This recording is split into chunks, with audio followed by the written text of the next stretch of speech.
সরস্বতী পূজা এই দিনটি প্রতিটি স্টুডেন্ট এবং শিক্ষার্থীদের কাছে অনেক বেশি স্পেশাল। কারণ এই দিনটিতে তারা বিদ্যার দেবী সরস্বতী মায়ের কাছে পুষ্পাঞ্জলি দেয় এবং বিদ্যার আশীর্বাদ কামনা করে। স্কুল, কলেজ এবং বিদ্যালয়গুলিতে শিক্ষার্থীরা মিলিত হয়ে দেবীর প্রতিমা স্থাপন করে।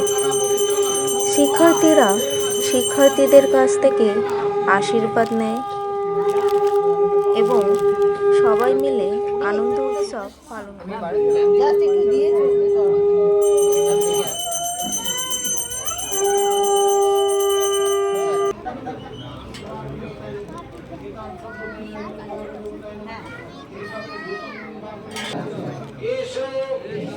সচন্দন পুষ্প বিল্লপত্রাঞ্জলি ঐং নম সরস্বত্যই নম। কেউ ছুটবে না, ওই আন্টি